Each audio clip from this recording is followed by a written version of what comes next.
Mufti Mizanur Rahman Sahib Hafizahullah.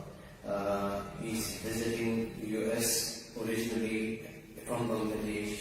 He resides there, and he's a distinguished student of Sheikhul Islam, Hazrat Mufti Taqi Usmani Sahib Hafizahullah Ta'ala. Has authored many books in Arabic and Bangla language, has been doing the khidmah in different fields, being the Shaykh al-Hadith, teaching different books of Hadith for the last 33 plus years, alhamdulillah, and is also part of the different Shura councils in Bangladesh, and alhamdulillah was recently chosen to represent Bangladesh in Rabitatul Alam al-Islami, the World Muslim League. So we are honored and humbled, alhamdulillah, that Hazrat is here. The bayan will be in Urdu. Is there anyone who will be translation in English? So we will have it, inshallah. If everybody understands Urdu, that's fine. Theek hai, alhamdulillah.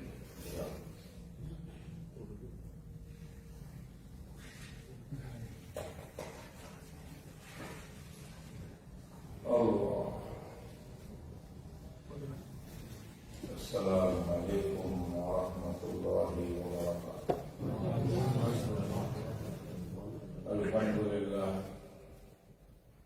Alhamdulillah nahmaduhu wa nasta'inuhu wa nastaghfiruhu wa nu'minu bihi wa natawakkalu alayhi wa na'udhu billahi min shururi anfusina wa min sayyiati a'malina. Man yahdihillahu fala mudilla lahu wa man yudlil fala hadiya lahu. Wa nashhadu an la ilaha illallah ونشهد أن محمدا عبده ورسوله صلى الله تعالى عليه وعلى آله وأصحابه وبارك وسلم تسليما كثيرا كثيرا. أما بعد، فقد قال الله سبحانه وتعالى: أعوذ بالله من الشيطان الرجيم. بسم الله الرحمن الرحيم. وعد الله الذين آمنوا منكم وعملوا الصالحات ليستخلفنهم في الأرض كما استخلف الذين من قبلهم وليمكنن لهم دينهم الذي ارتضى لهم وليبدلنهم من بعد خوفهم وأمنا يعبدونني لا يشركون بي شيئا ومن كفر بعد ذلك فأولئك هم الفاسقون. صدق الله مولانا العظيم. اللهم صل على محمد وعلى آل محمد كما صليت على إبراهيم وعلى آل إبراهيم إنك حميد مجيد. اللهم بارك على محمد وعلى آل محمد كما باركت على إبراهيم وعلى آل إبراهيم إنك حميد مجيد. رب اشرح لي صدري ويسر لي أمري واحلل عقدة من لساني يفقهوا قولي. محمدی مسجد ایک تاریخی مسجد ہے میرے علم کے مطابق، اور یہاں کے امام و خطیب بہت قابل اہل علم ہیں. میں تہ دل سے آپ حضرات کا شکریہ ادا کرتا ہوں. مجھے سے اتنا عزیز کو آج یہاں پر مقام کے سامنے بٹھا دیا کہ میں قرآن کریم سے دعا عرض کروں اور آپ لوگ سماعت فرمائیں گے. اللہ تعالیٰ سے دعا ہے کہ اللہ تعالیٰ بولنے والا سننے والا سب کو عمل کی توفیق عطا فرمائے. قرآن کی صحیح فہم عطا فرمائے، سنت کی صحیح فہم عطا فرمائے. میں بنگلادیشی ہوں، بنگالی ہوں، اردو بولنے کی عادت نہیں. 40 سال پہلے میں دارالعلوم کراچی سے فارغ ہوا. اور اس سے بھی پہلے پھر جامعہ الامام محمد بن سعود اسلامیہ ریاض میں پڑھتا رہا. اس کے بعد قرارت 5 سال کے بعد پھر ڈھاکہ میں ایک تحقیقی مجلس ادارہ قائم کیا. وہاں پر الحمدللہ کام چل رہا ہے. اس وقت آپ حضرات کے سامنے میں نے ایک آیت کریمہ تلاوت کی. اگر میری باتوں میں کوئی بھول چوک ہو گئی تو برائے کرم اس کو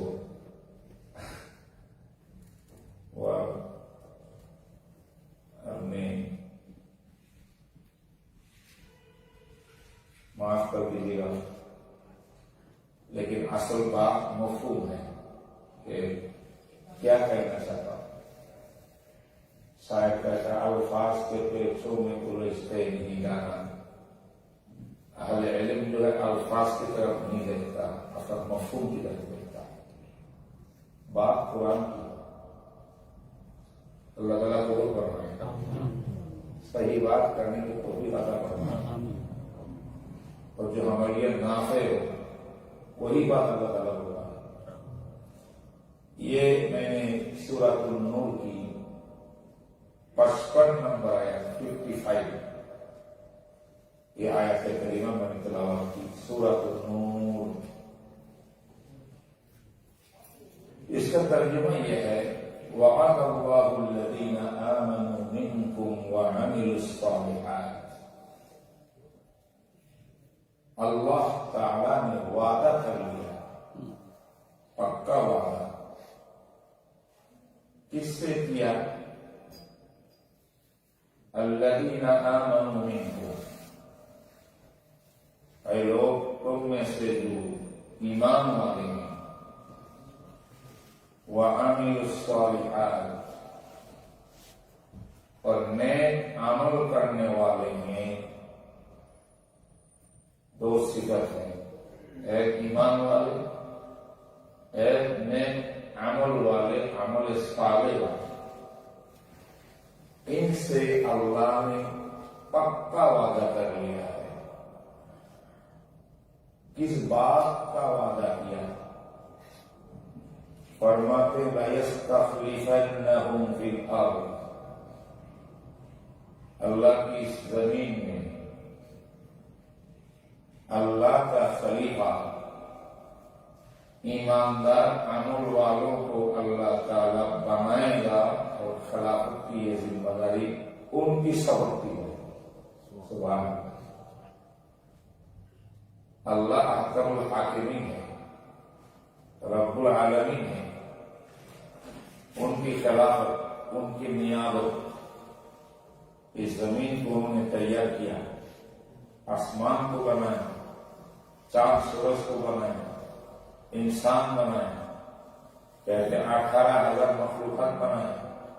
سارے کے سارے مخلوقات وہ اکیلا ہی خالق ہے، وہ رب العالمین ہے. کیوں بنایا؟ کہتے میری خلافت، میری نیابت، میری بات اس زمین پر چلے، اور یہ زمین والے میری بات پر چل چل کے جنت میں پہنچ جائے. اس لیے میں نے آدم علیہ السلام کو جب میں نے پیدا کیا، وہاں بھی اللہ نے فرمایا انی جاعل فی الارض خلیفہ، میں نے میری زمین پر خلیفہ بنانے کے لیے، میرے نائب بنانے کے لیے آدم کو پیدا کیا.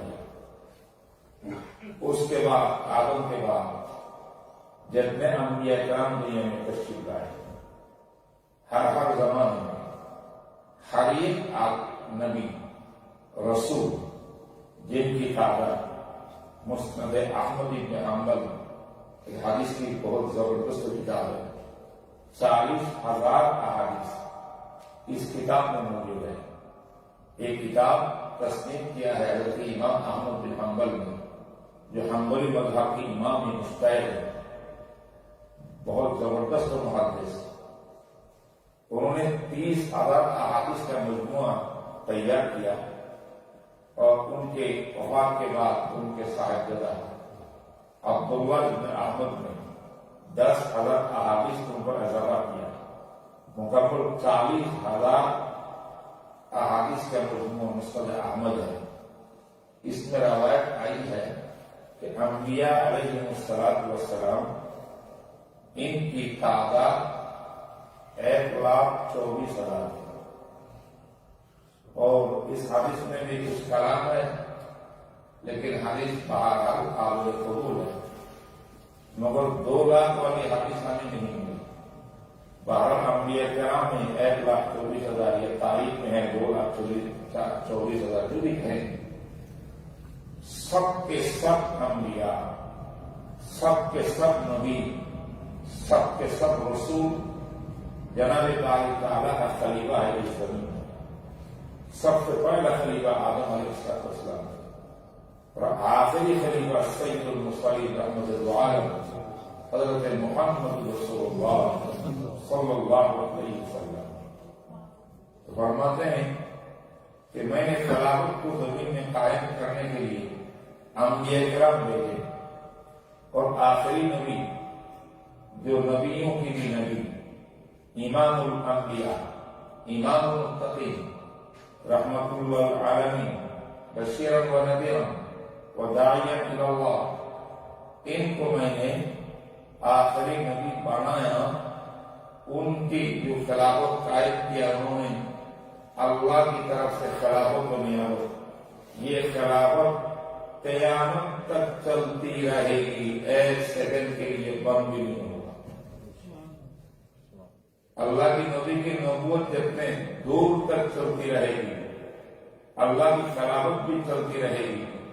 لیکن خلافت کبھی قوت کے ساتھ، طاقت کے ساتھ، کبھی نہایت کمزوری کے ساتھ، لیکن ہے سارے ایماندار، سارے نبی کی امت، سب کے سب علماء کرام ورثۃ الانبیاء بن کر نبی اس طرح خلیفہ تھے، علماء کرام بھی خلیفہ ہیں، خلفاء.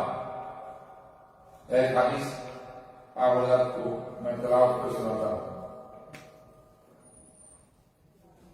جناب رسول اللہ صلی اللہ علیہ وسلم کا ارشاد ہے، کانت بنو اسرائیل یسوسهم الانبیاء. بنی اسرائیل کی سیاست و قیادت، خلافت انبیاء علیہ السلام کرتے تھے. بنی اسرائیل کی نبی جتنے ہیں انبیاء، یہ سارے کے سارے یسوسهم الانبیاء قیادت کرتے تھے، پورے بنی اسرائیل کے سیاست کرتے تھے. اس کا معنی خلافت کرتے تھے، خلافت کا کام کرتے تھے. سارے کے سارے انبیاء خلافت. کلما ہلک نبی خلفہ نبی، جب بھی کوئی ایک نبی دنیا سے رحلت فرما چکے ہوتے، اللہ تعالیٰ دوسرا خلیفہ، دوسرا نبی فوراً وہاں بھیج دیتے، دوسرے نبی. اس طرح نبی کی بات نبی، نبی کی بات نبی، نبی کی بات نبی، اس طرح خلافت کا سلسلہ چلتا رہا. اس کے بعد جناب رسول اللہ صلی اللہ علیہ وسلم فرمایا، الا انی لا نبی بعدی، یاد رکھو میں بھی خلیفہ ہوں لیکن میرے بعد نبی نہیں آئے گا. پہلے زمانے میں نبی کے بعد دوسرے نبی خلیفہ ہوتے تھے. اب میں آخری نبی ہوں، خلیفہ بھی ہوں، لیکن میرے بعد کوئی نبی نہیں ہے. بل یاتی من بعدی خلفاء وهم کثیر، میرے بعد میرے خلفاء آئیں گے. یہ خلفاء کی بہت کثرت ہوگی، بہت زیادہ ہوں گے. تو سمجھ میں آیا کہ بنی اسرائیل کے نبی کی بات نبی آتے تھے، ہمارے نبی کی بات نبی نہیں آئیں گے، خلفاء ہیں. اور خلفاء یہ خلیفہ کی جمع ہے. اس کا مطلب ہے خلافت کو جو خلافت کا کام کرتا ہے دنیا میں وہی خلیفہ. تو بہرحال اللہ تعالیٰ اس آیت کے اندر فرماتے ہیں اللہ نے پکا وعدہ کر لیا ہے ایمان والوں سے، عمل صالح والوں سے. کس بات کا وعدہ؟ لَيَسْتَخْلِفَنَّهُمْ فِي الْأَرْضِ ضرور بھی ضرور دنیا میں اس زمین کے اندر اللہ تعالیٰ اس کو خلیفہ بنائیں گے، خلافت عطا کروائیں گے۔ کما استخلف الذین من قبلہم، جس طرح اللہ تعالیٰ نے ایمانداروں سے پہلے، نبی کی امت سے پہلے اس زمانے میں جس طرح امم سابقہ، انبیاء سابقین، ان کو جس طرح خلافت کی ذمہ داری دی تھی، اسی طرح ایمان والوں کو، نیک عمل کرنے والوں کو سبھی قیادت و سیادت کا نائب فرمائیں گے۔ یہ پہلی بات۔ دوسری بات، وَلَيُمَكِّنَنَّ لَهُمْ دِينَهُمُ الَّذِي ارْتَضَىٰ لَهُمْ۔ دوسری بات یہ ہے کہ جس دین پر نبی کی امت کی جو دین ہے، یا نبی پر نازل ہونے والا جو دین ہے، ان الدین عند اللہ الاسلام، جس دین پر میں راضی ہو چکا ہوں، جس کا اعلان بھی کر چکا ہوں، اليوم اکملت لکم دینکم واتممت علیکم نعمتی ورضیت لکم الاسلام دینا، دین اسلام پر میں راضی ہو گیا۔ یہ اللہ فرماتے ہیں جو جس دین پر میں بھی راضی ہوں، اسی دین اسلام کو یمکنن لہم، میں زمین کے اندر پوری دنیا میں اس دین اسلام کو میں آباد کروں، ہر جگہ میں دین اسلام کو ہم اس میں پھیلائیں گے، اور دین اسلام کی سیادت ہوگی ہر جگہ میں دنیا کی، دین اسلام ہی رہے گا۔ اس کی تمکین، اس کو آسان، اس کو زمین میں آباد کرنے کا وعدہ بھی کرتا ہوں۔ ایک وعدہ خلافت دینے کا، دوسرا وعدہ دین اسلام کو پوری دنیا میں مستقل طور پر آباد کرنے کا۔ یہ دو وعدہ اللہ نے کر لیا ہے۔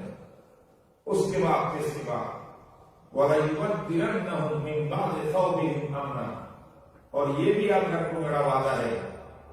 آج جس وقت یہ آیت نازل ہو رہی تھی، اس زمانے میں صحابہ کرام رضوان اللہ علیہم اجمعین، جناب رسول اللہ صلی اللہ علیہ وسلم سمیت مکہ مکرمہ میں 13 سال جب سے صفا پہاڑ کے اندر پہلی دعوت کا کام کیا، یا ایھا الناس قولوا لا الہ الا اللہ تفلحون انی مکثت فیکم عمرہ هل وجدتمونی صادقا او کاذبا قالوا ما جربنا علیک کذبا۔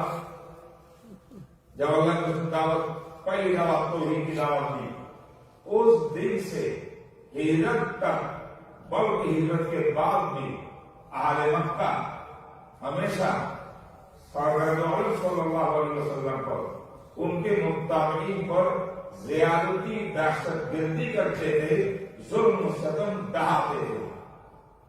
اور ہجرت کے بعد جب مدینہ تشریف لے آئے، مدینہ آنے کے بعد بھی اہل مکہ نے مدینہ پر حملہ ہوا، ہمیشہ مسلمانوں کو پریشان کر کے رکھا، ظلم و ستم کا پہاڑ توڑ دیا، سب کچھ ان لوگوں نے کیا۔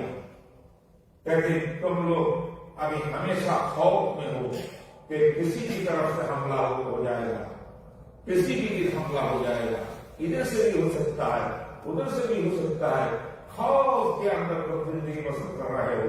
میں اللہ وعدہ دیتا ہوں ایمان والوں کے ساتھ، عمل والوں کے ساتھ، لَيُبَدِّلَنَّهُم مِّن بَعْدِ خَوْفِهِمْ أَمْنًا، یہ جو خوف دہشت ہے، دہشت اور خوف کی حالت کو تبدیل کر کے میں پورا سکون و امن میں مسلمان کو عطا کروں۔ یہ 3 وعدہ ہے۔ جب یہ وعدہ پورے ہو جائیں گے تو کیا ہوگا؟ یعبدوننی، ایماندار شریف میری ہی عبادت کریں گے، لا یشرکون بی شیئا، میرے ساتھ کسی کو شریک نہیں بنائیں گے، شرک نہیں کریں گے۔ وَمَنْ كَفَرَ بَعْدَ ذَلِكَ فَأُولَٰئِكَ هُمُ الفاسق ہاں کچھ لوگ تو دنیا میں ایسے ہوں گے اس سارے وعدہ کے پورا کرنے کے باوجود کچھ لوگ کفری اختیار کریں گے، ایمان سے خارج ہوں گے، ایمان سے باہر رہیں گے، کفری اختیار کرنے والے ہوں گے، جو اس کے باوجود اسلام کے سائے پر نہیں آتا، وہ کافر ہے اور وہ فاسق ہے۔ اللہ تعالیٰ نے یہ آیات سنا دیا ہمیں سورہ نور آیت نمبر 50 ہے۔ الحمدللہ کیا خیال ہے؟ یہ مسلمانوں کے لیے بشارت ہے کہ نہیں؟ ہمارے لیے بشارت ہے کہ نہیں؟ بولے اللہ وعدہ کس سے بول رہے ہیں؟ آمن سے، ایمان والوں سے۔ کیا خیال ہم لوگ ایمان والا ہے کہ نہیں؟ ہم سے وعدہ کرتے ہیں وہ عامل الصالحات، نیک عمل کرنے والوں سے۔ یہ نماز پڑھ کے ہم بیٹھے ہیں، قرآن ہمارے سامنے ہے، قرآن سے بات ہو رہی ہے، ہم قرآن کو سمجھنے کے لیے بیٹھے ہیں، عمل کرنے کے لیے بیٹھے ہیں، سارے نیک عمل ہیں۔ یہ دو چیز ہیں، ان لوگوں سے اللہ کا وعدہ ہے پوری دنیا میں سیادت قیادت کرے مومن ایمانداروں کا ہو،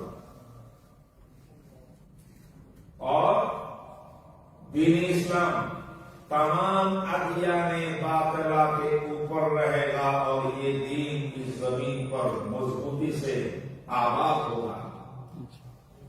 تیسرا، پوری دنیا کے مسلمان خوف اور دہشت میں جو مبتلا ہیں، میں اللہ، میرے اللہ، پورے مسلمان کے خوف دہشت کو ہٹا کر سکون اطمینان کی زندگی عطا کروں گا۔ یہ اللہ تعالیٰ کا وعدہ ہے میرے دوستو، اللہ کا وعدہ ہے، قرآن ہے، قرآن۔ میں اس آیت کو میں نے اس کی تلاوت کی، آج اس آیت پر غور کرنا ہے، ہمیں سمجھنا ہے کہ اللہ نے 3 وعدہ کی، لیکن اگر ہم لوگ سروے کر کے اس وقت دیکھیں کہ پوری دنیا کی طرف، پوری دنیا میں اسلام کی طرف، پورے مسلمانوں کی طرف، کیا عرب کیا عجم، سب کے سب 100 سال 1000 سال سے رہے ہیں، آج بھی رہے ہیں، تاریخ کی دکان ہے۔ آپ کو یہ 3 شرط، یہ 3 وعدہ پورا ہوتے نہیں رہے گے۔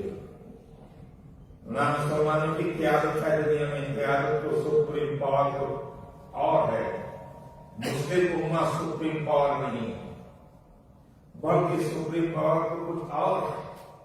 تو خلافت ہماری کہاں آئی؟ دوسری بات، پوری دنیا میں اسلام قائم ہو جائے گا۔ ہم نظر نہیں آتے پوری دنیا میں اسلام قائم ہو چکا ہے، بلکہ وہاں تو دوست عدیان کے ساتھ اسلام کا مقابلہ ہو رہا ہے۔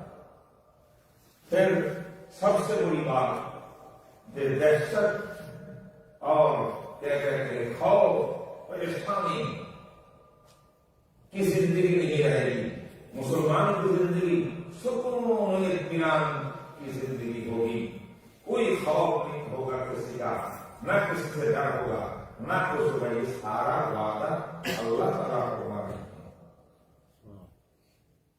کیا آج دائیں بائیں طرف آپ دیکھیں گے تو مسلمانوں کی کیا حالت ہے؟ عرب کہیں، عجم کہیں، کہیں بھی مسلمانوں کی ملک ہے، ہر جگہ دیکھیں، ہر جگہ میں صحیح دین پر چلنے والے، حق بات کہنے والے، ایمان کی بات کہنے والے سکون اطمینان سے زندگی پسند نہیں کر سکتے۔ اگر آپ کی حکومت کے سربراہ نے بھی اگر کبھی سچ بات کہہ دی بین الاقوامی جلسوں میں، لیکن اس کے پیچھے بھی لوگ لگے ہوئے ہیں، اس کو ہٹا کر دوست ایسے آدمی کو سربراہ بنائیں گے جو اسلام اور غیر اسلام سب مکس کر کے اس کے بعد کام کرے۔ حق بات جو علماء کہتے ہیں وہ جیل میں ہوتے ہیں، وہ قید خانے میں ہوتے ہیں، ان پر معاملہ مقدم ہو جاتا ہے. پوری دنیا میں مسلمانوں کی کوئی دنیا میں زندگی نہیں ہے. اللہ تعالیٰ کیسے بڑا یبدلنہم من بعد خوفہم امنا، میں تبدیل کر دوں گا من بعد خوفہم امنا، خوف کے بعد خوف کی زندگی ختم ہو جائے گی، آپ تمہارے امن کا دور آئے گا، سلامتی کا دور آئے گا. نہیں آئے کوئی ایک بات بھی اس آیت کی ہمیں دنیا میں ناقص ہوتے ہوئے نظر نہیں آتا. کیا خیال آپ لوگوں کا؟ فرمائیے نا کچھ. ہائے خلافت پوری دنیا میں کیا مسلمانوں کی دین اسلام سربراہی دنیا میں قائم ہے یا دوسرے ابھیان ہے. میں نام بھی نہیں لے سکتا سب کا، آپ لوگوں کو اچھی طرح معلوم. بلکہ اسلام کیسے دنیا میں آباد ہو، غیر مسلموں میں کیا آباد ہو، خود مسلمانوں کے اندر بھی اچھے خاصے پڑے رکھے ہوا آدمی بھی اسلام کو عمل نہیں کرتا، اسلام کے احکامات چھوڑ بیٹھے ہیں. اسلام کے احکامات کو تعویل کر کے ادھر ادھر کی باتیں کر کے غیر اسلام کو غیر مسلم کو خوش کرنے کے لیے قرآن میں تحریف چلاتے ہیں، سنت میں تحریف چلاتے ہیں، شریعت کے احکام کے اندر تبدیل کر دیتے ہیں. افسوس کیا تو پھر اسلام کیسے ناقص ہو گیا؟ اللہ نے ناقص کر دیں گے. جہاں ہمارے بنگلہ دیش میں، پاکستان میں، عرب میں کہیں جہاں پر سارے اکثریت مسلموں کا ہے، دبدبا سارا مسلمانوں کا ہے، وہاں کی بات کریں. آج ایسے ایسے طبقہ ہمارے مسلم برادری میں دنیا میں آئے جو طبقہ اپنے غیر مسلمانوں سے ایسے دوستی کر کے ان کو متجددین کہتے ہیں. تجدد کا دور ہوتا ہے. متجددین وہ ہے جو اسلام کو ماڈل بناتے بناتے اسلام کو اصل تفسیر سے، صحابہ کی تفسیر سے، اکابرین کی تفسیر سے، تابعین کی تفسیر سے، ائمہ اربعہ کی تفسیر سے ہٹا کر اپنی طرف سے قرآن و حدیث اور احکام شریعت کی تفسیر کر کے کوشش کرتے ہیں کہ کسی طرح غیر مسلم جو چاہتے ہیں وہی قرآن کی آواز ہو، شریعت کی آواز ہو، شریعت اور قرآن اس کے تابع ہو جائے. نعوذ باللہ من ذلک. ایک طبقہ ایسا ہے فرماتے ہیں کہ جو سود ہے ربا، قرآن میں جو ربا کا بیان ہے وہ ٹھیک ہے، لیکن اس وقت دنیا میں جو کمرشل سود ہے، جس پر سود پر پیسہ لے کر فیکٹری بناتے ہیں ہم لوگ، تجارت کرتے بڑے بڑے تجار، اس میں ربا اور سود حرام نہیں ہے. کیوں بھائی کیا ہوا؟ قرآن میں احل اللہ البیع وحرم الربا جب یہ آیت نازل ہوئی اس وقت دنیا میں کمرشل یہ لون تھا ہی نہیں، نہ اس پر کوئی سود آنے کی بات تھی. کیونکہ اس دور میں فقراء غریب مسکین جو کھانے کو نہیں ملتا، گھر نہیں ہے، مکان نہیں ہے، بچے زیادہ ہیں، وہ لوگ تو اپنی زندگی بسر کرنے کے لیے کسی غریب تاجر کے پاس جا کر مجھے کچھ 100 روپیہ دے دو، میں ذرا اپنے بچوں کو لے کر کھانا پینا کرو، میں تو زندگی میں تو مرنے والا ہوں، جلدی میرے لیے پیسہ دو. اس وقت وہ پیسہ والا کہتے تھے میں پیسہ تو ضرور دے دوں گا خود کو، لیکن شرط تو یہ ہے کہ 100 پر 10 روپیہ دینے پڑے. یہی سود کو قرآن نے حرام کیا، احل اللہ البیع وحرم الربا. لیکن آج کل جو بڑے بڑے تاجر تجار کروڑوں ڈالر کے مالک ہیں، وہ جب بینک سے سود پر پیسہ لیتے ہیں تو وہ تو فقیر مسکین نہیں ہے، بلکہ یہ تو بینک سے روپیہ لے کر تجارت کو بڑھاتا ہے، بڑھاتے وہ خود بھی بڑے آدمی ہو جاتا ہے، بہت پیسہ کماتا ہے. تو اگر بینک سود دے دے تو اس کی کیا نقصان ہے؟ یہ کمرشل سود ہے. اس پر تو کوئی قرآن کی آیت بھی نہیں ہے، حدیث بھی نہیں ہے، نعوذ باللہ من ذالک۔ یہ تعبیر کر کے جس سود کو اسلام نے حرام کیا، جس ربا کو محمد رسول اللہ صلی اللہ علیہ وسلم نے کہا کہ درہم ربا، ایک پیسہ ایک درہم ربا کا یاکلہ الناس، جو آدمی کھاتا ہے وہ آگ، جہنم کی آگ کھاتا ہے، اور جو ربا کا کام کرتا ہے اس کے سب سے نچلے درجہ کا گناہ وہ ہے جو اپنے ماں کے ساتھ نعوذ باللہ۔ قرآن کریم نے کہا سود بھی، ربا بھی کھاؤ، ایماندار بھی اپنے کو تعارف دو، یہ دو کام ایسا نہیں جمع ہو سکتا۔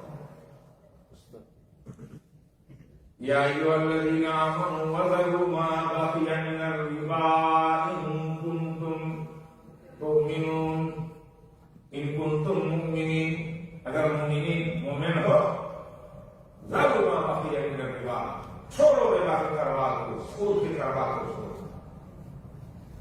اس کا کیا معنی؟ دو چیز ایسا نہیں ہوتا، مومن بھی ہوگے پر سود کا کام بھی کرو گے، لا یؤمن ذلک ممکن نہیں۔ تو جو قرآن میں فَإِن لَمْ تَفْعَلُوا، اگر نہیں چھوڑو گے، فَأَذَنُوا بِحَرْبٍ مِّنَ اللَّهِ وَرَسُولِهِ، اللہ اور رسول کے ساتھ جنگ کرنے کے لیے دیا۔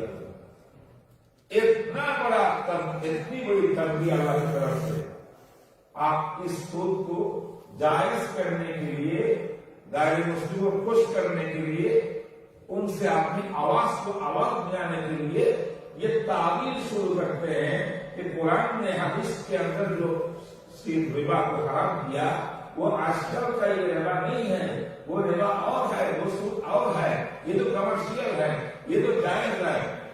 اس قسم کی تحریر آج لگتے پڑے اچھے تعلیم یافتہ مسلمان بھی تحریر کر رہے ہیں ہماری شریعت میں دین اسلام کے اندر۔ تو دائرہ مسلمان کے اندر دین کیسے قائم ہوگا، آباد ہوگا، پوری دنیا میں آباد ہوگا؟ اللہ نے وعدہ دیا، لیکن ہمارے مسلمان ملک بھی آباد نہیں ہے۔ تو یہ تو پر آیات میں اللہ نے کیا کہا؟ اللہ کا وعدہ تو غلط ہونے کی سوال ہی پیدا نہیں ہوتا۔ تو یہ غور کرنے کی بات ہے میرے دوستوں۔ اس لیے اس آیات پر پہلا اشکال یہ ہے کہ اللہ تعالیٰ صاف صاف الفاظ سے تین وعدہ کیا ہے مسلمانوں سے، ایمان والوں سے، عمل صالح والوں سے۔ یہ تین کام میں اللہ کروں گا۔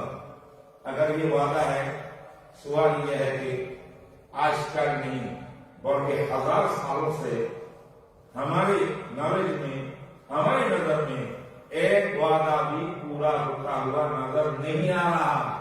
لیکن وعدہ تو اللہ کا ہے، اگر اللہ وعدہ کرتے ہیں وہ پورا کیوں نہیں ہوگا، کس طرح نہیں ہوگا، ممکن ہی نہیں ہے۔ تو یہ آیت کا کیا ترجمہ؟ یہ سوال میں نے اشکال پیدا کیا، پہلے اچھی طرح بات کو سمجھ میں آئے، سمجھ رہے ہیں آپ لوگ انشاءاللہ؟ میرے دوستو، کیوں یہ تین وعدے پورا کرنے کا موقع وقت نہیں آیا؟ اللہ نے کہا کہ میں نے جو وعدہ کیا نا، وہ وعدہ میں پورا کرنے کے لیے کچھ شرائط ہیں، وہ شرط نہیں ہے تمہارے اندر، اس لیے میں نے وعدہ پورا نہیں کیا۔ یہ ہے جواب۔ چونکہ یہ وعدہ تو بلا شرط نہیں ہے، اللہ نے شرط تو لگایا ہے یہاں۔ کیا شرط؟ وعد اللہ الذین آمنوا منکم وعملوا الصالحات۔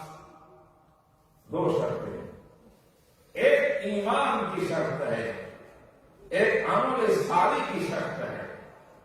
یہ دو چیز، ایمان عمل، ایمان عمل، ایمان عمل، یہ دونوں اگر اس پورے امت مسلمہ میں پایا جائے، اکٹھا ہو جائے، اس میں کوئی کمزوری نہ آئے، اس میں نقص پیدا نہ ہو، تو پھر یہ میرا تین وعدہ برقرار رہے گا۔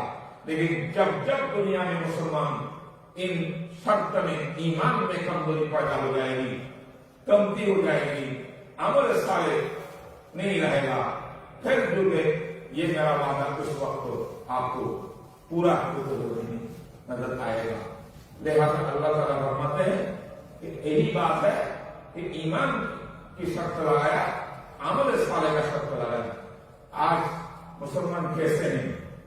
یہ ایمان مومن کے اندر ہے, یہ عمل صالح ہمارے اندر ہے, اس شرط پر وعدہ اللہ نے کیا, یہ شرائط میں ہمارے اندر موجود ہے.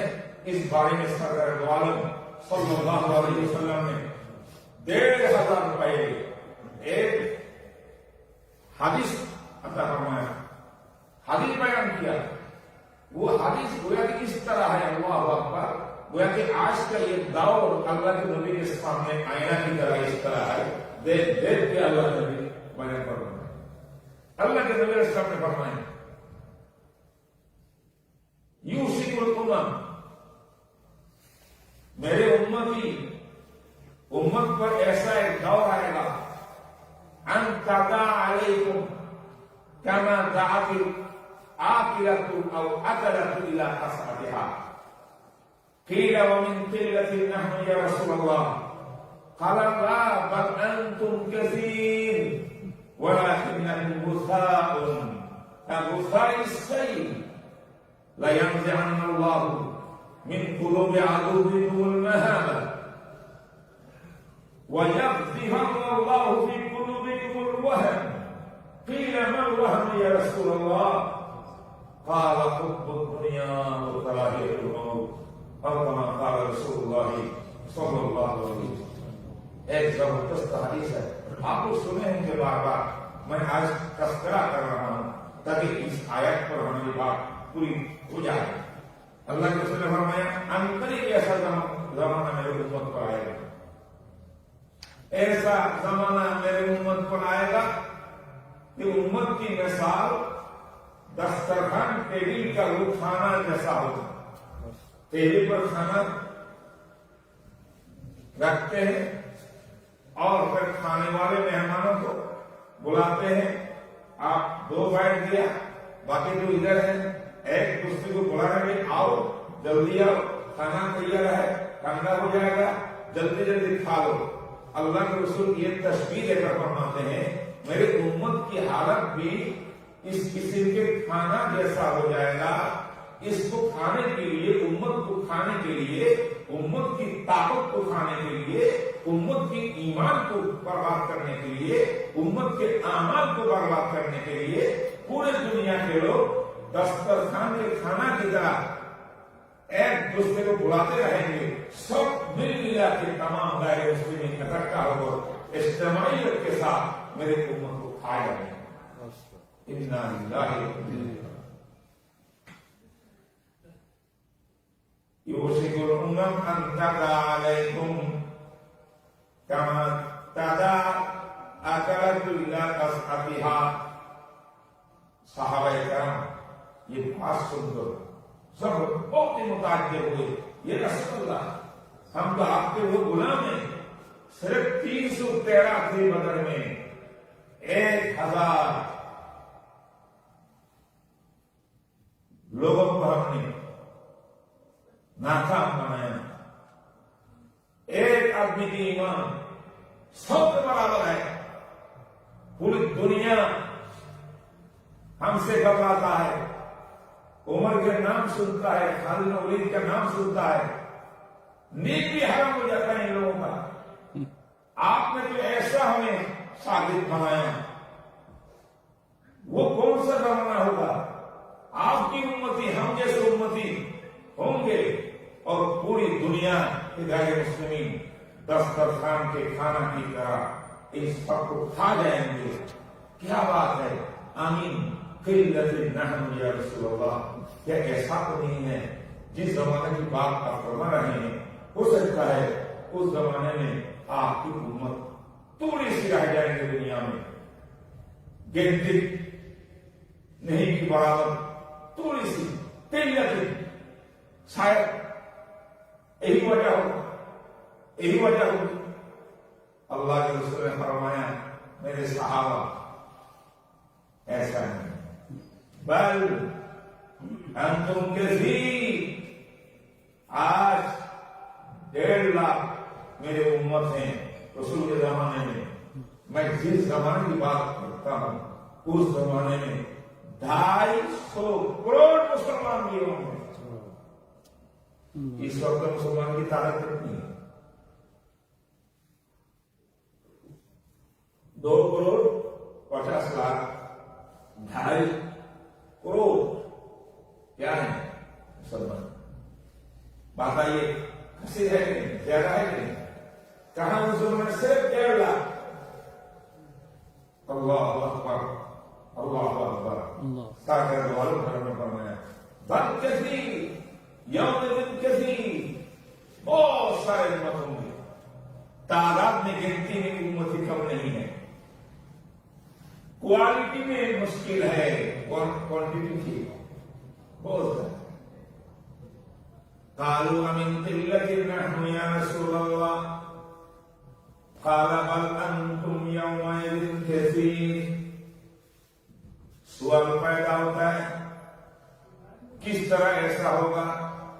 امتی بھی بہت زیادہ ہوں گے، کثرت ہوں گی، پھر بھی کس طرح؟ دشمن اسلام کھا جائے گا کھانے کے لقمہ کی طرح۔ بات تو سمجھ میں نہیں آتی۔ اللہ کے رسول نے فرمایا وَلَكِنَّكُمْ غُثَاءٌ كَغُثَاءِ السَّيْلِ۔ ہاں امت کی کثرت ہوگی، کروڑوں اربوں کروڑوں بلین امت بہت ہیں، لیکن اس امت کی ایمان اور عمل صالح کی حقیقت کچھ بھی نہیں رہے گا۔ ان کے اندر ایمان کی اتنی کمزوری ہوگی، اعمال صالحہ ظاہری صورت اور عمل کا کچھ نہ کچھ رہے گا، عمل کی حقیقت کچھ نہیں رہے گی۔ اسی وجہ سے پوری امت مسلمہ تنکا کی طرح سیلاب کے اندر، پانی کے سیلاب میں تنکے وغیرہ جس قسم کے ہوتے ہیں بہا جاتا ہے، اس کی کوئی طاقت نہیں ہے کہ جس طرح سیلاب جا رہا ہے اس کے بالمقابل وہ آئندہ چلتا رہے، یہ طاقت نہیں ہے۔ ادھر پانی جا رہا ہے ادھر یہ تنکا جا رہا ہے، کوئی طاقت اس کی نہیں ہے، اس کی جڑ میں زمین میں نہیں ہے۔ میرے امت کی ایمان اس طرح ہوگا، جب ایمان اتنا کمزور ہوگا، عمل بھی ایسا ہوگا، اگر کسی کی بات ہو تو پھر وہی غم آئے گا کہ اتنے کثیر تعداد کی امت ہوتے ہوئے بھی غیر مسلم آپ لوگوں کو کھانے کی لقمہ کی طرف کھا جائے۔ یہ بات کس کی ہے؟ سرکار دو عالم صلی اللہ علیہ وسلم کی بات ہے۔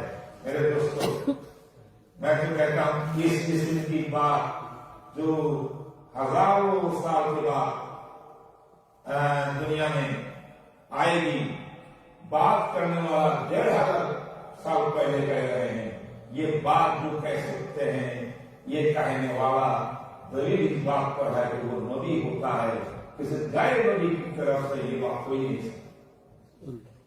محترم حاضرین، اس کے بعد اللہ کے رسول نے اور کچھ بات کرا۔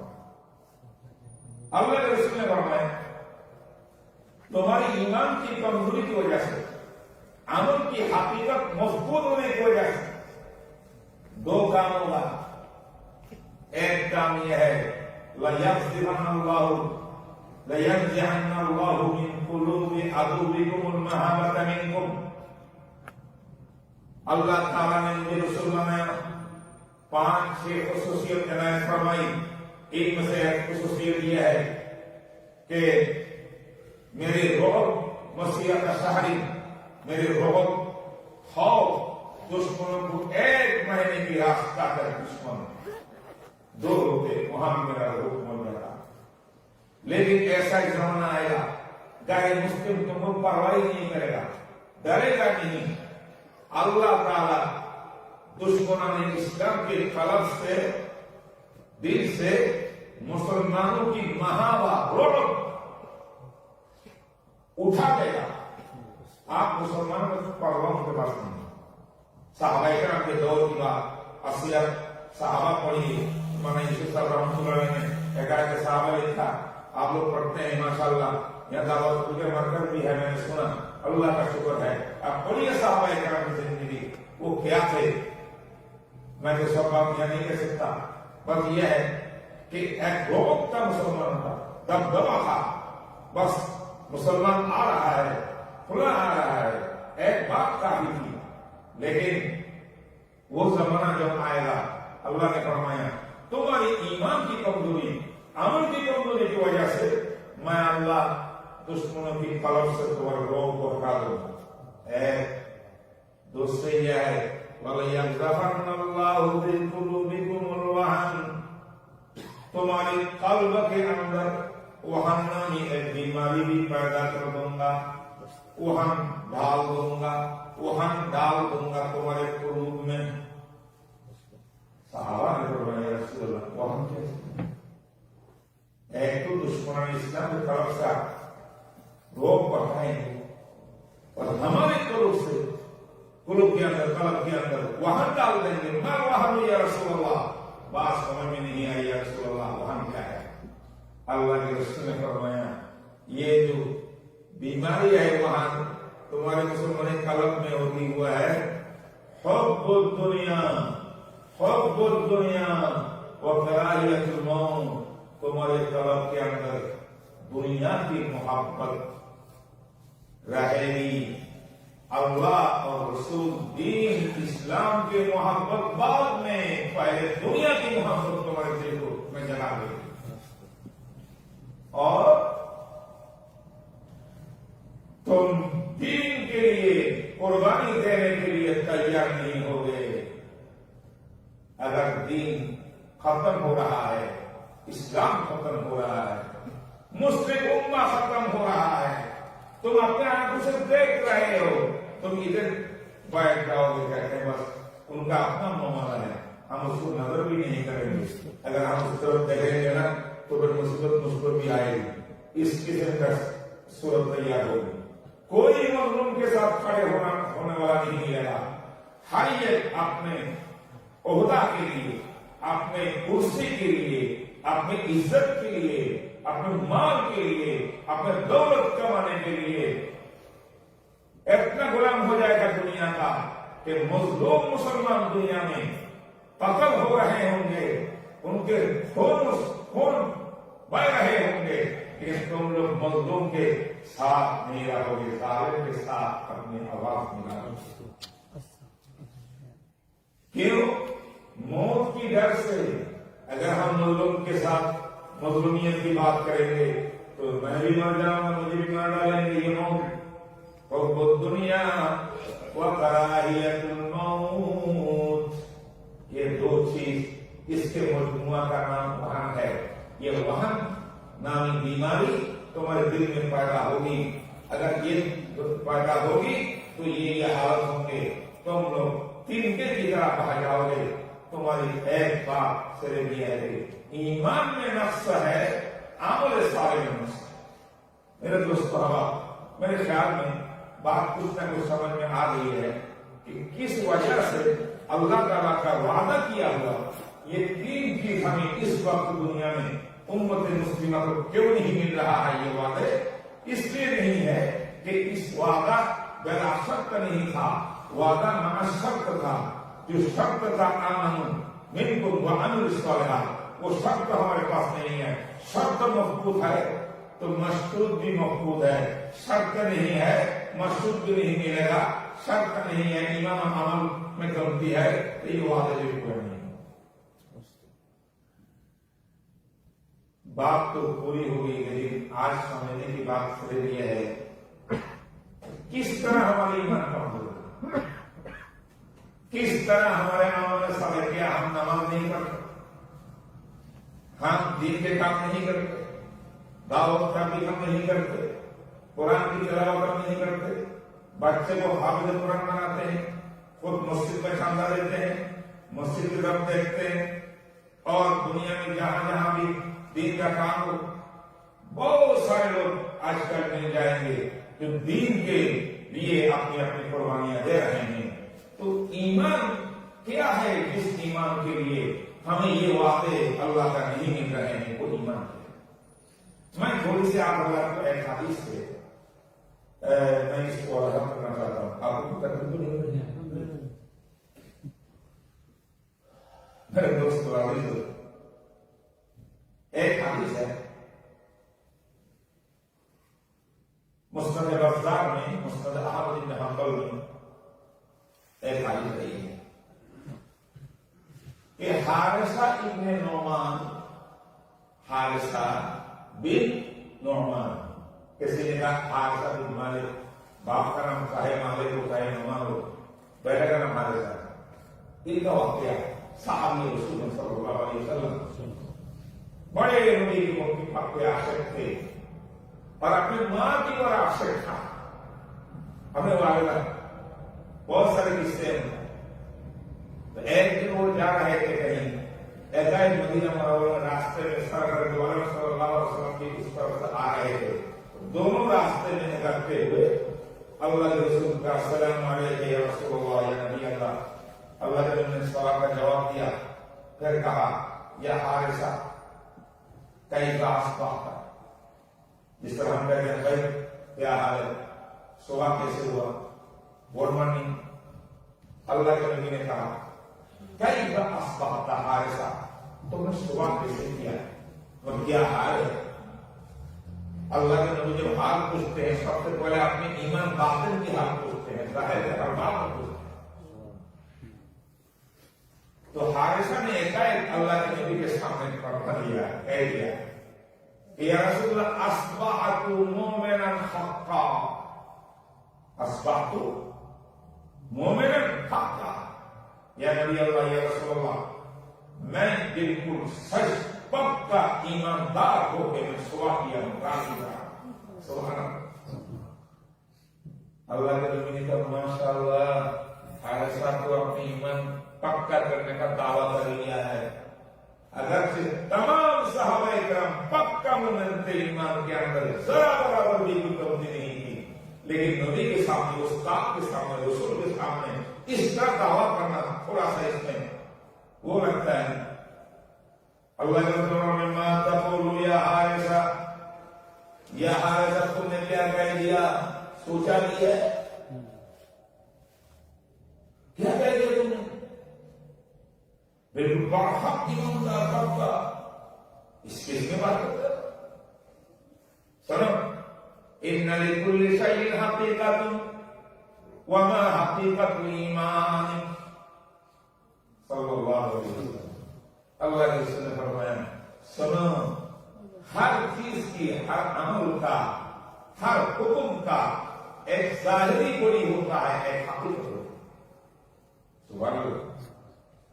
یہ نماز جو ہم لوگ پڑھتے ہیں، کھڑے ہوتے ہیں، رکوع میں جاتے ہیں، کھڑے ہوتے ہیں، قیام، پھر سجدہ، یہ سارا یہ ظاہری ایک صورت ہے عمل کی، لیکن یہ روح نہیں ہے، باطنی ایک اور چیز ہے. نماز کی حقیقت وہ باطن ہے جو علم کے مطابق، مسئلہ کے مطابق، اخلاص کے ساتھ کوئی عمل کرے، اللہ تعالیٰ اس عمل کی حقیقت بھی اس کو عطا فرماتا ہے. اس عمل کی جب حقیقت عطا فرماتے ہیں، اس کے حالات آثار موجود ہوتے ہیں. سبحان اللہ.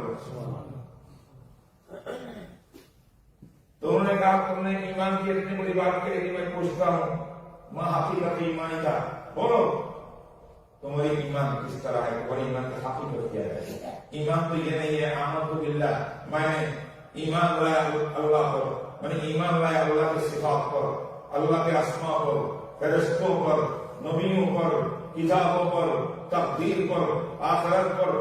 آمنت باللہ وملائکتہ وکتبہ ورسلہ والیوم الآخر والقدر خیر وشر من اللہ تعالی والبعث بعد الموت. جبریل امین کی تشریف لائے تھے اللہ کے نبی کے دربار میں اور پوچھا یا رسول یا محمد ما ایمان؟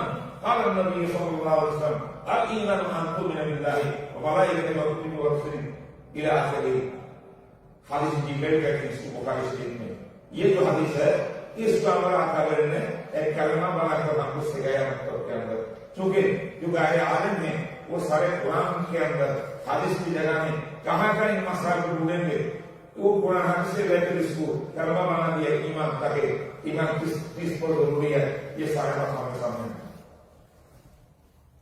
فرماتے ہیں کہ صرف آمنت باللہ کہنے سے ایمان کی حقیقت نہیں آ جاتی، آمنت بالرسول کہنے سے حقیقت نہیں آ جاتی. یہ زبان کی بات ہے، دل سے نکلی، زبان سے نکلی، دل سے بات آئی، بات ٹھیک ہے، لیکن بِكُلِّ شَيْءٍ حقیقت، ہر ایک عمل کا ایک حقیقت ہے، اور ایمان کی بھی ایک حقیقت ہے، نماز کی بھی ایک حقیقت ہے، روزے کی بھی ایک حقیقت ہے، تلاوت کی بھی ایک حقیقت ہے.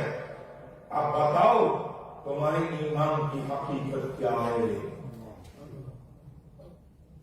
یعنی تمہارے ایمان دل کے اندر کس طرح بسے اور وہ حقیقت بن کر تمہاری زندگی میں ایمان کے کیا کیا اثرات و حالات آئے، کیا کیا آثار نمودار آئے. فقال حارث بن نعمان فرماتے ہیں یا رسول اللہ عذبت نفسی عن الدنیا واسحرت لذلك ليلي واظمأت لذلك نهاري إني كأني أنظر إلى عرش الرحمن بارزا كأني أنظر إلى أهل الجنة يتزاورون وإلى أهل النار يتغابون. اللہ کے نبی سے فرمایا یا رسول اللہ میرے ایمان کی حقیقت میں تو نہیں بتا سکتا، لیکن جو محسوس کرتا ہوں جو حالات اس پر طاری ہوئی ہے ایمان کی یہ میں عرض کر دیتا ہوں. اگر صحیح ہے آپ صحیح فرما دیجیے گا، اگر کوئی غلطی ہو تو یہ بھی بتا دیجیے گا. سب سے پہلی بات عذبت نفسی عن الدنیا، میری حالت یہ ہے کہ میری جان، میرا نفس دنیا سے بالکل بیزار ہو گیا ہے، دنیا سے بڑا نکال. دنیا مجھے اچھا نہیں لگا. دنیا تین چیز کا نام ہے، بولیے تین چیز کا نام، تین حرف کا نام دنیا ہے. تین ذات ملائیے، ذات سمجھتے ہیں، ذات را ذات، زر زمین اور زن. ایک ہے زر جو کرنسی اور زمین لینڈ پراپرٹی. زن کا معنی ہے عورت. یہ تین چیز، تین ذات کو ملانے سے دنیا بنتا ہے. دنیا کا مطلب ہے یا تو وہ عہدہ کا غلام ہے، اپنے پوزیشن کے لیے کام کر رہا ہے، پیسہ کے لیے کام کر رہا ہے، لینڈ پراپرٹی کے لیے کام کر رہا ہے، گاڑی واڑی کے لیے کام کر رہا ہے، یا اپنی اور زنانے کے لیے کام کر رہا ہے. جس کام کے پیچھے یہ تین چیز ہو یہ ہے دنیا. بخاری میں حدیث ہے انما الاعمال بالنیات فمن كانت هجرته الى الله ورسوله وهجرته الى الله ورسوله ومن كانت هجرته الى دنيا او الى امرأة يتزوجها فهجرته الى ما هاجر اليه او كما قال رسول الله صلى الله عليه وسلم. باہر میں بات کو کبھی نہیں کر سکتا، میں یہ آخری بات بتاتا ہوں. تو جب یہ کہہ دیا کہ میرے دنیا سے دل نہیں لگتا، میرے دل تو میرے اللہ سے لگتا ہے. عذبت نفسی عن الدنیا. اب اللہ سے محبت پیدا ہونے کی وجہ سے، دنیا سے بیزار ہونے کی وجہ سے میرے حالت کیا ہوئی؟ وَلِذَلِكَ أَسْحَرْتُ لَيَالِي، اسی لیے میرا سو نہیں سکتا، نیند مجھے نہیں آتی. میں تو رات کے اندر تہجد پڑھتا رہتا ہوں، اللہ کے دربار میں روتا رہتا ہوں تاکہ میرا اللہ مجھے محبت کر لے، میرے گناہوں کو معاف کر دے. بس میری ساری رات تو اس طرح گزر جاتی ہے. میں بچنے کے لیے کچھ نہ کچھ تو سوتا ہوں لیکن اکثر جاگتا رہتا ہوں. یہ میری حالت ہے. وَأَظْمَأْتُ نَهَارِي، اور دن جب ہوتا ہے دن کے اندر میرا کھانا وانا کچھ نہیں، میں پیاسا رہتا ہوں. اس کا مطلب میں روزہ رکھتا ہوں، دین میں ہے روزہ، رات میں تہجد اور قرآن کی تلاوت اور ذکر و اذکار، اللہ کی محبت میں دنیا سے میرا کوئی دلچسپی نہیں ہے، یہ ہے میری حالت۔ اسی لیے صحیح بات بتاتا ہوں، چلتا ہوں میں مدینہ میں، اگر آنکھ بند کر لیتا ہوں، تھوڑا سا غور کرتا ہوں، کانی انظر الی عرش الرحمن قاعدہ، مجھے ایسا لگتا ہے کہ عرش عظیم کھولا ہوا ہے، میں اپنے آنکھوں سے اللہ کی عرش دیکھ رہا ہوں۔ یہ ہے ایمان، یہ ہے ایمان کی ہے۔ وَكَأَنِّي أَنظُرُ إِلَىٰ أَهْلِ الْجَنَّةِ يَتَزَاوَرُونَ، اور گویا کہ میں اہل جنت جنتیوں کو دنیا سے دیکھتا ہوں زمین میں کھڑے ہوئے، یہ رویت قلبی ہے، طرف سے دیکھتے ہیں، قلبی رویت کہتے ہیں اس کو۔ میں دیکھتا ہوں جنتیوں کو، اہل جنت خوشی منا رہے ہیں، ایک گروپ دوسرے گروپ کے پاس زیارت کے لیے آ رہے ہیں، خوشیاں منا رہے ہیں، یہ بھی مجھے محسوس ہوتا ہے دنیا میں رہ کر۔ تیسری بات، وَأَهْلَ النَّارِ يَتَغَابُونَ، اور جہنمی لوگ جہنم میں جا کر وہ عذاب بھگت رہے ہیں، چیخ رہے ہیں، ان پر عذاب ہو رہا ہے، وہ بھی میں محسوس کرتا ہوں دنیا میں رہ کر۔ یہ ہے حضرت میرے دل کی حالت، یہ ہے میرے ایمان کی حالت، یہ ہے میرے ایمان کی حقیقت، یہ ہے میرے ایمان کی کیفیت۔ آپ بتائیے یہ کیوں کرتے ہو؟ سرکار دو عالم صلی اللہ علیہ وسلم نے فرمایا، یہ حادثہ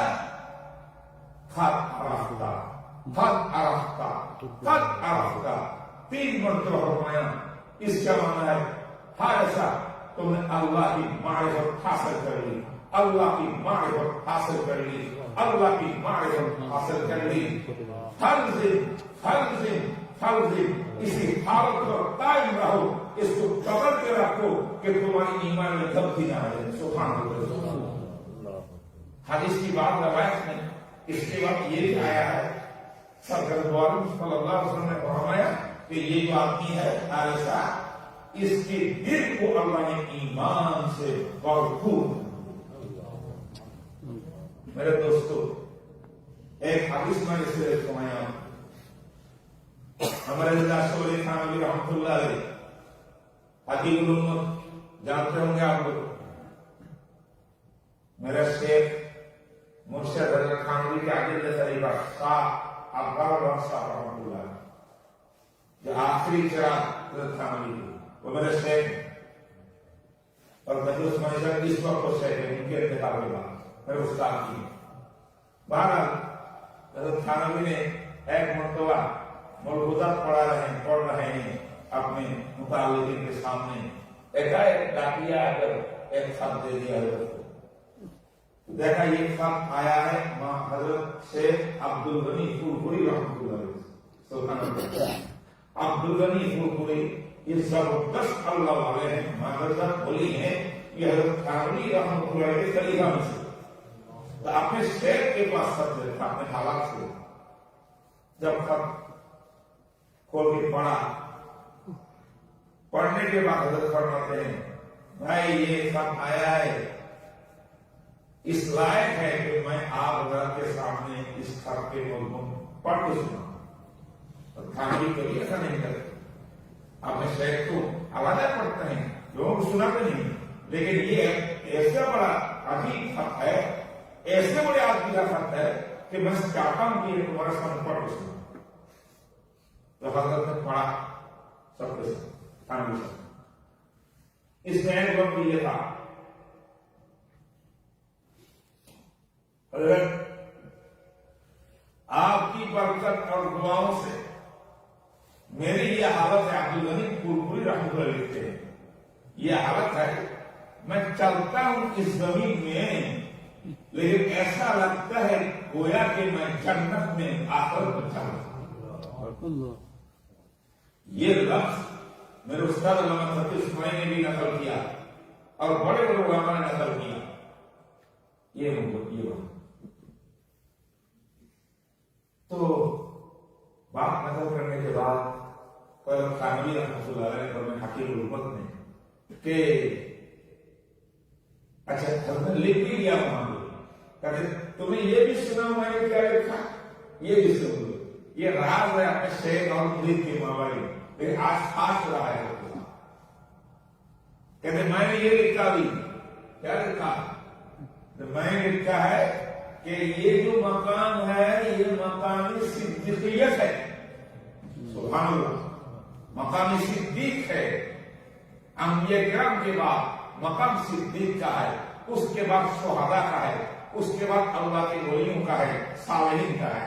تو فرماتے ہیں کہ عبدالغنی آپ نے جو اپنے حالات بیان کیا اپنے ایمان کا، یہ ایمان ابوبکر صدیق صدیقیت کے مقام کا ایمان ہے۔ سبحان اللہ۔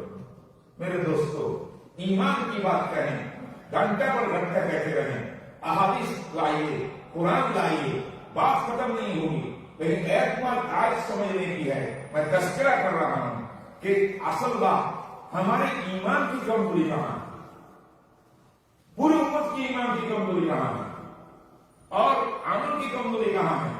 اس کے لیے میں نے ایک مثال آپ کے سامنے پیش کی۔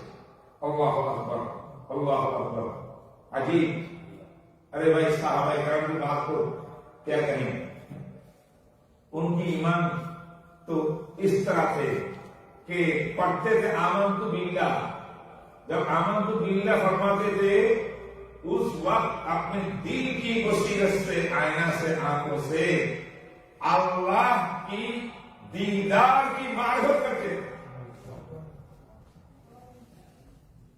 جبرائیل امین نے فرمایا رسول یا محمد مل احسان، ایمان کے بارے میں سن، پوچھا تھا آپ نے جواب دے دیا، اسلام کے بارے میں پوچھا تھا آپ نے جواب دے دیا، ایسا سوال مل احسان، یہ احسان کیا چیز ہے؟ احسان کا مطلب ہے، اسلام کا مطلب ہے ظاہری عمل، اور ایمان کا مطلب ہے تصدیق قلبی، قلب سے تصدیق، یعنی تصدیق کرنا، قلب سے تصدیق کرنے والے ان چیزوں کا نام عقیدہ، یہ ایمان ہے۔ جو عمل ہم لوگ کرتے ہیں یہ اسلام ہے۔ اب ایمان اور اسلام دونوں کو مکمل کر کے، دونوں کو جوائن کر کے اللہ کے خاص بندوں میں سے شمار ہونے کے لیے ایک چیز کی ضرورت ہے، اس کا نام احسان ہے، اس کا نام تزکیہ ہے، اس کا نام دل کی صفائی ہے۔ آج کل لوگ پوری دنیا میں کیا ہو رہا ہے، آج تصوف کا نام کہیں، تزکیہ کا نام کہیں تو کہتے بھائی کا آگے بڑھا، یہ وجہ ہوگی تزکیہ کا ہونا کیا ہوتا ہے، بات ایسی نہیں ہے۔ میرے دوستو عرض کرتا ہوں قرآن کے اصطلاح میں وَيُزَكِّيهِمْ اس کا نام تزکیہ ہے، قَدْ أَفْلَحَ مَنْ زَكَّاهَا تزکیہ ہے، اور حدیث کی عبارت میں رسول کی عبارت میں احسان ہے، وہ ہے اپنے دل کی صفائی۔ اگر دل کی صفائی ہو اور اخلاص کامل ہو، نیت بالکل صحیح ہو، تو آپ کا ایمان میرا ایمان اور میرا اسلام کے ساتھ اخلاص مل جائے، اخلاص مل جائے اور دل کی یہ کیفیت مل جائے تو وہ جا کر مقام حاصل کرتا ہے، جس مقام کے بارے میں اللہ کے رسول نے فرمایا ان تعبد اللہ کأنک تراہ فإن لم تکن تراہ فإنہ یراک۔ تم جب عبادت کرنے لگ جاؤ گے، نماز میں کھڑے ہو جائے مثلا، تو تم ایسا لگ جاؤ گے کہ نماز میں کھڑے ہوتے ہوئے ان تعبد اللہ، وہ تم اللہ کو اپنی دل کی آنکھوں سے دیکھ رہے ہیں۔ یہ ہے ایمان کی کیفیت۔ آج ہمارے ایمان بہت کمزور، ہمارے ایمان بک جاتا ہے پیسے کی وجہ سے، ایمان بک جاتا ہے عہدہ کے لیے، ایمان بک جاتا ہے عزت کے لیے۔ پوری دنیا میں ہماری عمومی حالت یہ ہے، اور عمل کی بات کیا کہیں۔ اب کتنے لوگ امریکہ میں مسلم کمیونٹی ہے، اب بتائیے کتنے ہمارے لڑکے ہیں، کتنے ہمارے لڑکیاں ہیں، کتنے لڑکے اور لڑکیاں آج قرآن کی تعلیم، ایمان کی تعلیم اور مسلمانیت کو بقا رکھنے کے لیے کتنے طلبہ آج مدارس اور مسجد میں پڑھ رہے ہیں۔ باقی سارے طلبہ جہاں جہاں جا رہے ہیں وہاں تو اسلام کا کوئی نام نشان نہیں۔ میرے دوستو احباب، اس لیے ایمان اور عمل یہ دو چیز ہمیں جو نقص ہے، کمزوری ہے، ان کو اگر ہم مضبوطی کے ساتھ پوری امت کھڑے ہو جائیں ایمان صحیح لے کر، کھڑے ہو جائیں عمل صالح لے کر، پھر انشاءاللہ ثم انشاءاللہ ولا تهنوا ولا تحزنوا وانتم الاعلون ان كنتم مؤمنين. کوئی خوف نہیں ہے، ڈر نہیں ہے، پریشانی نہیں ہے، پوری دنیا میں مسلمانوں کی قیادت کرے گی. آج ہم شکوہ کرتے ہیں، یا اللہ ہم نماز بھی پڑھتے ہیں، ہمارے بھائی کو قتل کر رہا ہے، ہم کوئی کر نہیں سکتے، اور جو آپ کے دشمن ہیں وہ برموش کر رہے ہیں مسئلہ دنیا میں، جو کلمہ وہ ہے وہ تو جل رہا ہے ہم لوگ. کبھی کبھی سوال بھی رہتا ہے کہ آخر اسلام صحیح ہے، اور اسلام ٹھیک ہے، ایمان ٹھیک ہے، ایمان اور مسلمانوں کو کیوں پٹائی ہو رہی ہے، وہاں قتل عام ہو رہا ہے؟ کیا ہوا؟ اللہ نے جو بدر میں مسلمانوں کو کامیابی دی تھی، جو خندق میں دی تھی، وہ تو اللہ ہے. کیا وجہ ہے؟ یہ عمل کی، لیکن اللہ کی ایک سنت ہے، اللہ کی ایک قدرت ہے.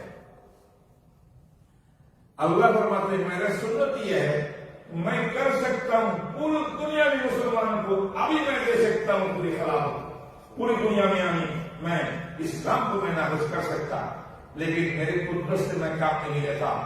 کبھی کبھی لیتا ہوں، میرے سنت ایک طریقہ ہوتا ہے، طریقہ سے میں کام لیتا ہوں. وہ طریقہ یہ ہے، تم پہلے صحابہ سے ایمان سیکھو، صحابہ کرام سے عمل صالح سیکھو، قرآن سنت سے لو اور اپنے کو تیار کرو. اگر یہ چیز تمہیں حاصل ہو جائے، دشمنوں کی دشمن تو دشمنی کرتے رہیں گے، روز آسر سے کرتا رہا، چراغ مستحبی سے چراغ بولہبی ہے کہ نہیں؟ وہ تو پہلے سے ہے. لیکن اس زمانے میں صحابہ کرام ایمان کی طاقت اور عمل کی طاقت سے اللہ نے پوری دنیا میں پھیلا دیا تھا. جناب رسول اللہ صلی اللہ علیہ وسلم جب صفا پہاڑ میں کلمہ کی دعوت دے رہے تھے، نبی کی پیر کے نیچے ایک بالی زمین بھی اللہ کے نبی کی قیادت میں نہیں تھی، وہ بھی ابو جہل تھا. ٹھیک ہے، جب اللہ کے نبی تشریف لے جا رہے دنیا سے 23 سال کے بعد، پھر دنیا نے کیا دیکھا؟ 23 سال کے 10 11 12 13 سال چھوڑ دیے. وہ تو صرف ایک طرف ظلم ہوتا رہا، ایک طرف سے مسلمانوں کو ظلم ہوتا رہا. وہاں تو کوئی کام مشکل سے کر رہے تھے. مدینہ منورہ میں 10 سال یہ اصل میں عروج اسلام کا. ایک 10 سال میں اللہ کے نبی نے جب کام کیا صحابہ کرام ملے تو وہ ایمان، وہ عمل صالح، اللہ اکبر، جب تشریف لے جا رہے تھے 9.9 لاکھ، کسی نے کہا 12 لاکھ مربع میل دنیا میں کلمہ توحید کی جھنڈا ہو. اس کے بعد ابو بکر صدیق آئے، 2 سے 2.5 لاکھ زیادہ بڑھ گیا تھا. عمر بن خطاب جب آئے، پوری دنیا میں 22 لاکھ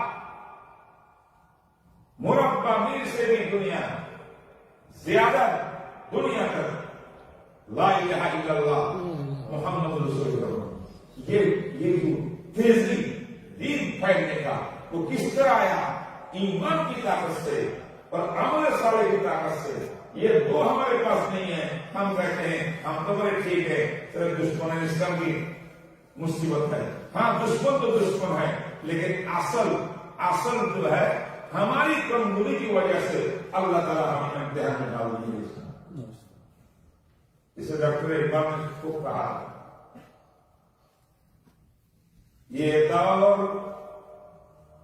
یہ دور اپنے براہیم کی تلاش میں ہے، یہ دور اپنے ابراہیم کی تلاش میں ہے. صنم گدا ہے جہاں لا الہ الا اللہ، لا الہ الا اللہ، لا الہ الا اللہ.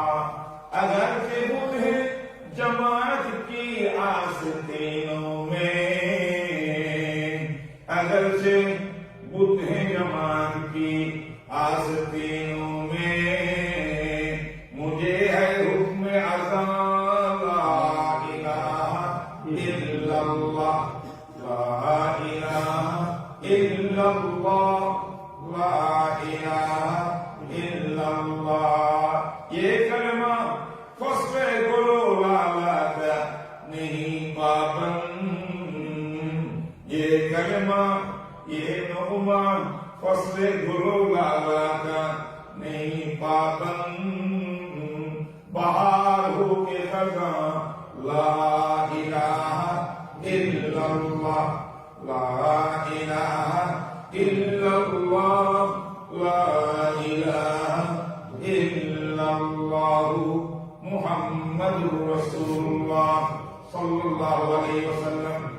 آخری بات اختتام میں یہ جو کچھ میں نے سنایا اب ہمیں کرنا یہ وہ صحیح ایمان کی حقیقت پانے کے لیے وہ عمل صالح عمل کی قوت کیفیت حاصل کرنے کے لیے اس زمانے میں کیا ضرورت؟ سرکار دو عالم صلی اللہ علیہ وسلم نے فرمایا ایک حدیث موطا مالک امام مالک کی ایک موطا شریف ہے موطا مالک مستدع احمد میں بھی ہے. فرماتے ہیں حدیث قدسی قال النبی صلی اللہ علیہ وسلم ان قال اللہ تبارک و تعالی ان وجبت محبتی على المتحابين فيه على المتزاورين المتجالسين فيه والمتزاورين فيه والمتبادلين فيه. چار لفظ اللہ کے رسول نے استعمال فرمائے کہ اللہ کی محبت واجب ہو گئی ہے اس آدمی کے لیے. اللہ اس آدمی کو اللہ محبت کروائیں گے. محبت کرنا اللہ کے لیے اللہ نے اپنے اوپر واجب کیا ہے. اللہ کی محبت اگر دنیا کے مسلمان کو حاصل ہو جاتے تو قیادت سے سارے وعدہ آج پورا ہو. محبت اللہ کی چاہیے. اللہ فرماتے ہیں دے لو میں محبت کرتا ہوں چار انسان. ایک ہے متحابین. متحابین کا کیا مطلب؟ ایک دوسرے کو محبت کرتے ہیں اللہ کے لیے. سبحان اللہ. اچھا جس کو آپ محبت کریں گے ضرور بھی اللہ والا تو ہوگا, اللہ کے پیارا آدمی ہوگا. کونوا مع الصادقین, اللہ والے ہوں گے. اللہ والوں سے محبت کیجیے. اللہ والے بھی آپ کو محبت کریں گے. یہ دونوں جانب میں تحابب باب تحابب سے دونوں جانب کی یہ محبت جو ہے امت میں اگر اہل اللہ سے پورے امت جوڑ جائے دعوت و تبلیغ کی طرح تو یاد رکھیے یہ پہلا قدم ہے اللہ کی محبت حاصل کرنا. دوسرے نمبر پر والمتجالسین. اب جب اللہ والوں سے محبت کریں گے تو اللہ والے کے پاس اٹھک بیٹھک بھی کریں گے, اٹھیں گے بیٹھیں گے, بات کریں گے, اصلاح لیں گے, عمل لیں گے, اپنے دل کی برائی اور بیماریوں کو پیش کریں گے, اصلاح کریں گے. یہ متجالسین بھی یہ بھی شرط ہے اللہ کی محبت پانے ملنے کے لیے. تیسرے نمبر پہ وعلی المتزاورین فیہ, اور علماء سے دور رہنا نہیں, اللہ والوں سے دور نہیں رہنا, بلکہ اگر روزانہ آپ ان کے پاس اٹھ بیٹھ نہیں کر سکتے, مجلس نہیں کر سکتے, کم از کم کبھی کبھار ہفتے میں 2 بار, مہینے میں 2-4 بار زیارت کرنا ان کا. زیارت کی وجہ سے آپ کو وہ سکون ملے گا, وہ نور ملے گا ایمان کا, عمل کا وہ پرتو ملے گا ان سے. اگر وہ سچا عاشق رسول ہے, اگر اہل اللہ ہے, من الصادقین ہے, ضرور ملے گا. آپ اگر ملیں گے تو ہمارے ایمان میں پختگی آئے گی, عمل صحیح ملے گا. نمبر 4 وعلی المتبادلین, دین کے لیے اپنے انکم سے پیسہ خرچ کرنا, اللہ کو دکھانا میرے اللہ یہ پیسہ مال و دولت آپ کا دیا ہوا ہے. یہ مال و دولت دنیا, یہ رشتہ پیوند بتانے وہم گناہ توحید کے لیے، اللہ کی معرفت کے لیے، اللہ کی محبت کے لیے، رسول کی محبت کے لیے، دین کی محبت کے لیے جان بھی حاضر ہے، مال بھی حاضر ہے. جو مال خرچ کر سکتا ہے اس کو بھی اللہ تعالیٰ صحیح محبت دیں گے. اللہ کی محبت اگر مجھے دے دیں، والذین آمنوا اشد حبا للہ، قرآن کہتا ہے جو زیادہ ایماندار ہے اس کے پاس اللہ کی محبت ہے. اللہ نے کہا میں تمہیں محبت دیتا ہوں، میرے محبت کی وجہ سے کیا بنو گے؟ تم پکا مومن بنو گے، ایمان کا کامل ہو جائے گا، عمل صحیح ہو جائے گا، تب جا کے پوری دنیا تمہارے خلاف ہو جائے گی، دنیا میں کامیاب ہو جائے گی، تمہارے خلافت مل جائے گا، پوری دنیا میں تمہارا دین اسلام آباد ہو جائے گا، اور خوف کا وہ زمانہ ختم ہو کر امن کا دور آئے گا، امن کا دور آئے گا. اللہ کے رسول نے فرمایا ایسا ایک زمانہ آئے گا، ہیرا یمن سے ایک عورت، نوجوان عورت اپنے سونے کی گٹھڑی سر پہ لے کر ایک ہیرا مکہ مکرمہ میں آئے گا. 1000 میل راستے میں کوئی ایک لڑکا نہیں ملے گا، کوئی آدمی نہیں ملے گا کہ اس عورت کی طرف پوری نظر سے دیکھے. یہ ایک امن طمانینت اطمینان کا وہ دور اللہ کے نبی کے دور میں تھا، احد صحابہ کے دور میں تھا، خلفائے راشدین کے زمانے میں اللہ نے اس آیت کی وعدہ کو پورا کر کے دکھایا. لیکن جب خلفائے راشدین چلا گیا، امت میں پھر پرابلم شروع ہوا. دھیرے دھیرے یہ ختم ہوتے رہے، ایمان میں بھی کمزوری آتی رہی، عمل بھی کمزوری آتی رہی. اس کو بڑھانے کے لیے بڑوں کے لیے دعوت و تبلیغ کا جو محنت چل رہا ہے، یہ جن کے پڑھنے کا عمر نہیں ہے ان حضرات کے لیے دعوت و تبلیغ. حضرت الیاس صاحب رحمۃ اللہ علیہ کی یہ دعوت کا کام اللہ کی قسم معمر انسانوں کے لیے، آپ جیسوں کے لیے مدرسہ ہے. ایمان سیکھنے کا، عمل سیکھنے کا مدرسہ ہے.